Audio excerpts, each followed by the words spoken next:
Hello दोस्तों, आपका स्वागत है मेरे इस यूट्यूब चैनल पर। मैं अभय गुप्ता आपका स्वागत करता हूं। तो आज हम पढ़ने वाले हैं कि क्या होती है switch statement in Java programming में। Switch statement in Java programming. तो बेसिकली स्टार्ट करने से पहले ये हमें नीड क्यों पड़ रही है पढ़ने से पहले, तो मैं आपको बताता हूँ। ये बहुत सिंपल है, इजी टू यूज है, मतलब इजी टू यूज भी है और बहुत सिंपल है, और साथ ही साथ में ये हमारे बहुत काम आती है। और बेसिकली जनरली आप देखेंगे तो हम इससे कहीं ना कहीं भूल जाते हैं और इसे हम यूज नहीं करते। हम लगे रहते हैं उसी कॉम्प्लिकेटिव कंडीशन देते रहते हैं, ये करते रहते हैं। इसके अंदर क्या है, सिंपल केस बनाओ, आइडेंटिफाई करो, रिजल्ट पाओ। सिंपल केस बनाओ, आइडेंटिफाई करो और कितने रिजल्ट पाओ। तो यही सिचुएशन इसमें होती है, बहुत सिंपल है। इसकी मदद से हम कैलकुलेटर बहुत आसानी से बना सकते हैं, कोई कॉम्प्लेक्सिटी भी नहीं होगी। तो कैसे बना सकते हैं भैया, ये बताओगे आप लास्ट वीडियो में। लास्ट में जो हम कोड करने वाले हैं समझने के लिए, तो हम क्या करेंगे, उसमें हम क्या बना के दिखा देंगे आपको, एक कैलकुलेटर। तो आइए स्टार्ट करते हैं इसकी स्टैंडर्ड डेफिनेशन के साथ। इसे आप अपने नोट्स में लिख सकते हैं और एग्जामिनेशन में भी आपकी काम आने वाली है। Switch statement, the switch statement is a multi-way branch statement। क्या multi-way branch statement?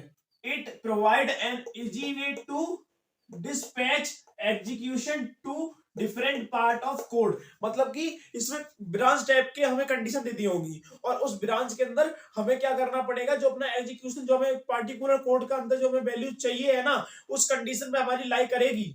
लाई करने के जो लाई करेगी और जो हमारा रिजल्ट होगा, जो हमारा डिजायर रिजल्ट है, वो हमें मिल जाएगा। Code based value, different part of code based on value the expression. हमने एक्सप्रेशन में कौन सी वैल्यू प्रोवाइड कर रखी है, कौन सी कंडीशन दे रखी है और यूजर को कौन सी कंडीशन रिक्वायरमेंट है, ये सब डिसाइड कर देंगे। और बाद में यूजर जो है हमारा इंटरफेस पे आएगा, क्लिक करेगा, अपनी वैल्यू लेके जाएगा। तो बेसिकली आपको डेफिनेशन तो समझ में आ गई। अब बात करते हैं तो सिंटैक्स क्या होता है। सिंटैक्स बहुत सिंपल है। एन कहां चला गया भाई, सिंटैक्स। तो देखिए, स्विच लिखेंगे, उसके बाद कंडीशन लिखेंगे, स्विच देन कंडीशन। सिंपल है, स्विच लिखना है, कंडीशन लिखना है, उसके बाद आपको ये तो पता ही है ब्रेसेस देने होते हैं। फिर केस वन, केस वन हमारा कुछ भी हो सकता है, उसकी हमने केस वन जैसे मान लो स्टेटमेंट ट्रू हुई, अंदर आएगा केस के पास। अच्छा, तो पहला केस मैंने कुछ भी दे दिया और मान लो उसको पहला केस ट्रू हो गया, तो इसे क्या कर देगा, प्रिंट। और भैया प्रिंट करने का भी सारे कर देगा, नहीं नहीं नहीं रुको, सारे नहीं करेगा। हमने ब्रेक इसीलिए लगाया है, ब्रेक इसके लिए लगाया जाता है कि हमारी एक स्टेटमेंट ट्रू हो गई तो उसके बाद ये सारी सब प्रिंट ना करा दे, ब्रेक बोल दे कि हाँ भैया अब आपका काम हो गया है, अब आप बाहर जाओ, हमारा काम हो गया है। और अब जो यूजर था, जो हमारे प्लेटफॉर्म पे आया था, उसे अपना मनचाहा रिजल्ट मिल चुका है। तो ऐसी केस टू लाइव होता है तो उस पे आ जाएगा। जब ये फॉल्स होगा जब तो केस टू पे आएगा, और केस टू भी फॉल्स हो गया तो केस एन पे जाएगा। सो ऑन, ऐसे केस चलते रहेंगे। अब भैया ये बताओ, हमारे केस ही लगे, हाँ उसके भी इलाज है इसके अंदर। तो इसके अंदर क्या है, डिफॉल्ट में चला जाएगा। भैया एल्स जैसा लग रहा है ना, बोल सकते हो, काइंड ऑफ बोल सकते हो, वैसे नहीं। डिफॉल्ट से हमने कंडीशन दे रखी होगी, जो आप एंटर कर रहे हैं वो हमारी इस कंडीशन के अंदर ला ही नहीं करता, मतलब केस में नहीं करता, ऐसे हमें कंडीशन दे देंगे। अब बात करते हैं इसका फ्लो चार्ट क्या है, इसकी हेल्प से फ्लो चार्ट समझते हैं। तो बेसिकली फ्लो चार्ट में पहले तो हमारे एक्सप्रेशन स्विच का लिखा होगा, उसमें जाएगी वैल्यू। उसके बाद या तो वो वैल्यू ट्रू हो सकती है, फॉल्स हो सकती है। केस वन के दौरान जब वो इस केस वन पे आएगी तो वो देखेगी अरे वो ट्रू है या फॉल्स है। जब वो ट्रू होगी तो क्या कर देगी, स्टेटमेंट को प्रिंट करा देगी, ब्रेक स्टेटमेंट से एंड लूप पे पहुंच जाएगी, मतलब एंड हो जाएगा हमारा, ठीक है। और मान लो बाई चांस वो ट्रू नहीं हुई, वो फॉल्स हो गई जाके, तो वो क्या करेगी, फॉल्स, अरे केस टू पे आ गई। केस टू में भी दो कंडीशन दे रखी है हमारे पास, तो केस टू में जो दो कंडीशन हमें मिली हुई है उसके अंदर भी क्या होगा, या वो ट्रू होगी या फॉल्स होगी, सेम सीक्वेंस जैसे इसमें हुआ है। तो इसकी स्टेटमेंट प्रिंट करा देगी, उसका ब्रेक हो जाएगी, ब्रेक के बाद लूप से बाहर आ जाएगी। अब बारी आती है, इसमें भी नहीं होता, सो वन चलता रहा, किसी में नहीं हुआ, एन में हो, एन नंबर ऑफ टर्म जो हमारा हो उस पर लाई कर गया। तो उस पर लाई कर गया तो क्या करेगी, उसकी स्टेटमेंट है उसे प्रिंट करा देगी और साथ ही साथ में वो ब्रेक हो जाएगी। जब वो ब्रेक हो जाएगी तो क्या कर देगी, लूप से बाहर निकल जाएगी। बेसिकली जो हमारा स्टेटमेंट है उससे बाहर फेंक देगा कि अब आपका काम हो गया है, अब आप जा सकते हैं, अब आपसे हमारा कोई काम नहीं है। अब बेसिकली मान लो कि सब में फॉल्स हो गई हमारी वैल्यू, किसी में भी नहीं हो पा रही। अब क्या होगा, अब जैसे मैंने आपको इसके अंदर बताया था कि लास्ट में हमने डिफॉल्ट दे रखा होता है, वैसे ही डिफॉल्ट वाली कंडीशन में जाएगा। डिफॉल्ट के अंदर कंडीशन बेसिकली वो डिफॉल्ट ही है। डिफॉल्ट के अंदर जाने के बाद उसकी जो डिफॉल्ट स्टेटमेंट दे रखी होगी उसे प्रिंट कराएगा और उससे बाहर निकल आएगा। तो बेसिकली यही होता है हमारा switch statement in Java programming में। अब चलते हैं कंप्यूटर स्क्रीन पे। हेलो दोस्तों, आपका कंप्यूटर स्क्रीन पे स्वागत है और आज हम पढ़ने वाले हैं कि स्विच स्टेटमेंट का programming. New and then Java class and then क्या पढ़ने वाले हैं, इसका करने वाले स्विच, SWICHPR प्रैक्टिस लिखते हैं डॉट जावा। हमारी क्लास बन चुकी है। तो बेसिकली आज हम एक काम करते हैं, एक कैलकुलेटर बनाते हैं जिसके अंदर बेसिकली वैल्यू यूजर से इनपुट कराएं, खुद कर लें, अपने आप कर लेते हैं। वीडियो काफी लॉन्ग हो जाएगी, आप खुद प्रैक्टिस करना। यूजर से लेने के बाद कोई क्वेरी आती है, कोई दिक्कत आती है तो आप कमेंट सेक्शन में मुझसे पूछ सकते हैं। आपको मैं इसीलिए इसी वीडियो को पिन करके डेडिकेटेड वीडियो आपको बना के दे दूंगा। लिखते हैं PSVM एंड देन टैब। देखिए हमारा पब्लिक स्टैटिक वॉइड मेन आ चुका है।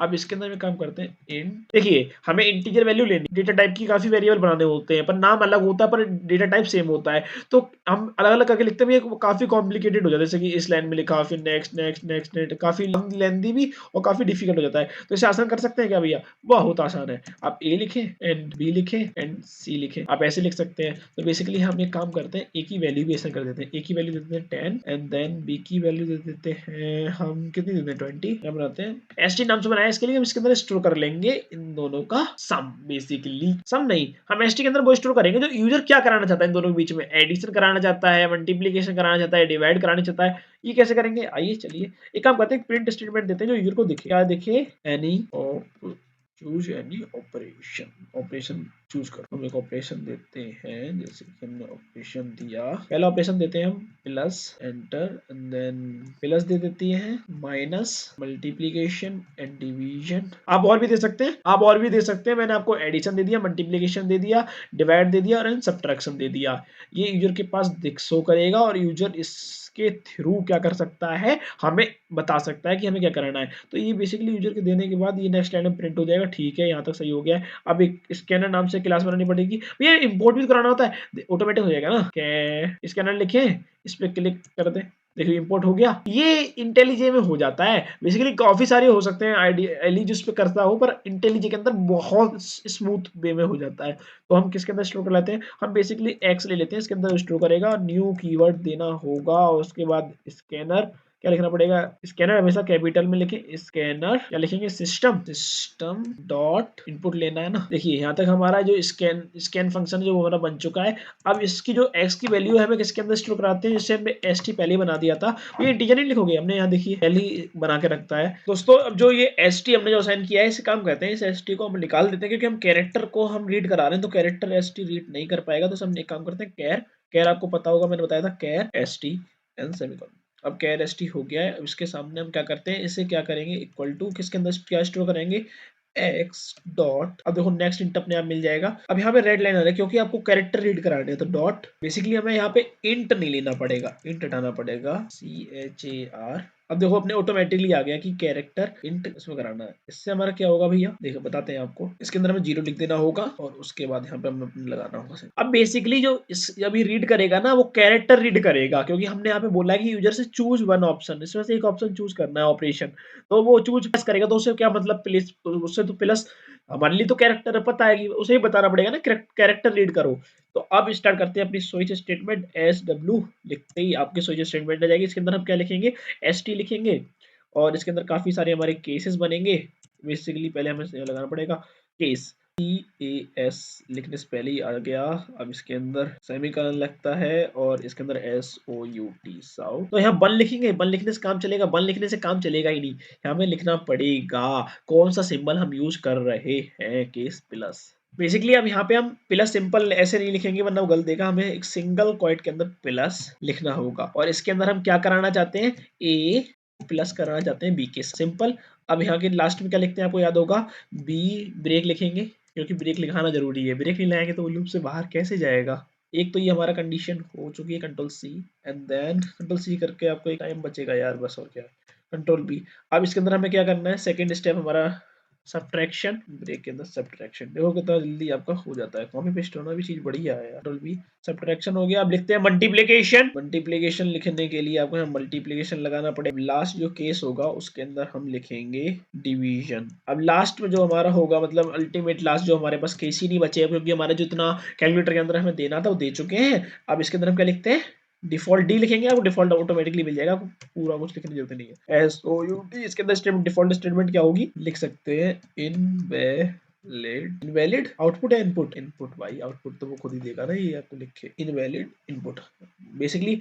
अब यहाँ तक जो हमारा प्रोग्राम है। यहाँ तो जो हमारा प्रोग्राम है वो रन हो चुका है। अब एक आउटपुट बनेगा और वो बहुत ही यूनिक बनने वाला है। चलो इसे रन करके देखते हैं क्या इसका आउटपुट आता है, क्या हमारा प्रोग्राम सही है या गलत है। हमारा आउटपुट रन हो चुका है। आउटपुट बेसिकली जो हमारा रन हो चुका है उसके अंदर हमें बोल रहा है कि वैल्यू दीजिए भैया। कौन सी वैल्यू देंगे? हम देते हैं इसके अंदर, हम क्या कराना चाहते हैं, चलो एडिशन कराते हैं, सिंपल सबसे आसान 30। सही आया गलत आया चेक करना चाहोगे? ऊपर जाइए, 10 + 2 30 भैया। हो सकता है आप प्लस होने पे गलत सही है। एक काम करो डिवाइड करके दिखाओ। लो भाई बड़े इंटेलिजेंट हो गए हो मेरे साथ जुड़ के। लो भैया डिवाइड करते हैं। डिवाइड भी 30 आ रहा है भैया। गलत हो गया रे, डिवाइड 30 कैसे आ सकता है? डिवाइड देखो 30 क्यों आ रहा है पता है? ये हमारा प्रोग्राम गलत नहीं हुआ है, हमने लिखने में मिस्टेक कर दी है। डिवाइड लगाना होगा ना। डिवाइड के टर्म्स पे वो डिवाइड इसके लिए नहीं दे रहा है क्योंकि यहाँ पे आपने अंदर ही गलती कर रखी है। रन करके देखिए, अब आंसर सही आएगा। हम तो समझे भैया आपने गलत कोड लिखा है, हमें गलत पढ़ा रहे हो। ऐसा थोड़ी होता है। जैसे देखिए अब आपका एग्जीक्यूशन हो चुका है। अब ट्राई कर लेते हैं कि डिवाइड अब सही होगा या नहीं होगा। एब्सोल्युटली सही होगा। जीरो क्यों दे रहा है भैया? जीरो तो नहीं आना चाहिए, 0 पॉइंट। बेटा ये इंटीजर वैल्यू दे रहा है, फ्लोट वैल्यू गिवन नहीं कर रहा जो आपको डेसिमल वाली भी वैल्यू दे। यहां तक हमारा प्रोग्राम एब्सोल्युटली राइट है और आप ऐसा प्रोग्राम घर में बनाइए। आपका एक मिनी प्रोजेक्ट भी इसे मान सकते हैं। मिलते हैं नेक्स्ट वीडियो में जिसके अंदर हम पढ़ने वाले हैं कंटिन्यूअस स्टेटमेंट क्या होता है। जय हिंद, जय भारत।